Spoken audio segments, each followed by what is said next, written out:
Gaza എന്ന് പറയുന്ന സ്ഥലം എന്തായാലും ഞങ്ങൾ മോചിപ്പിക്കണം, ഗസ ഞങ്ങൾക്ക് വേണമെന്ന് അമേരിക്ക പറയുന്നുണ്ട്. ഒപ്പം ഇസ്രായേൽ പറയുന്നുണ്ട് ഈ ഗസയുടെ പൂർണ്ണ നിയന്ത്രണം ഞങ്ങളാണ് ഏറ്റെടുക്കാൻ പോകുന്നത്. അതുകൊണ്ട് ഇസ്രായേലിന് പിന്തുണ നൽകാനായിട്ട് അമേരിക്ക രംഗത്ത് വരുന്നു. അപ്പോൾ യുദ്ധാനന്തരം ഗസയുടെ നിയന്ത്രണം പൂർണ്ണമായിട്ടും ഇസ്രായേലിന്റെ കയ്യിലായിരിക്കും. അപ്പോൾ പിന്നെ അവിടെ പാലസ്തീൻകാരുണ്ടാവില്ല. ഈ പാലസ്തീൻകാർ ജോർദാനിലേക്കോ ഈജിപ്തിലേക്കോ പോകണം. ഇതാണ് ട്രംപ് നേരത്തെ പറഞ്ഞത്. ഇതിനെ നെതന്യാഹു പിന്തുണയ്ക്കുന്നുണ്ട്.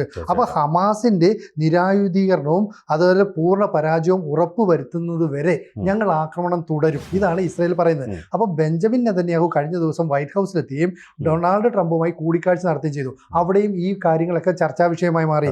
എന്നിട്ട് അവിടെ നിന്ന് പറയുന്ന ഒരു കാര്യം എന്ന് പറഞ്ഞാൽ, നിലവിൽ അവിടെയുള്ള ഹമാസ് നേതാക്കൾക്ക് രാജ്യം വിട്ടുപോകാൻ ഞങ്ങൾ അനുമതി നൽകാം എന്ന് പറഞ്ഞാൽ നിങ്ങൾക്ക് ജീവനും കൊണ്ട് ഇവിടുന്ന് ഓടാം. പക്ഷേ ഒറ്റ കാര്യമുള്ളൂ, നിങ്ങൾ എന്ത് ഇസ്രായേലിന്റെ അടുത്ത് മാപ്പ് പറഞ്ഞ് ചെയ്തതൊക്കെ തെറ്റാണെന്ന് പറയണം. ഇത് പറയുക എന്ന് പറഞ്ഞാൽ ഹമാസ് എന്ന് പറയുന്ന തീവ്രവാദ സംഘടനയുടെ വേരിറക്കുക എന്നാണ്. കൂടുതൽ വാർത്തകളും വിശേഷങ്ങളും നിങ്ങളിലേക്ക് എത്താൻ ABC മലയാളം സബ്സ്ക്രൈബ് ചെയ്യുക, ബെൽ ബട്ടണും അമർത്തുക.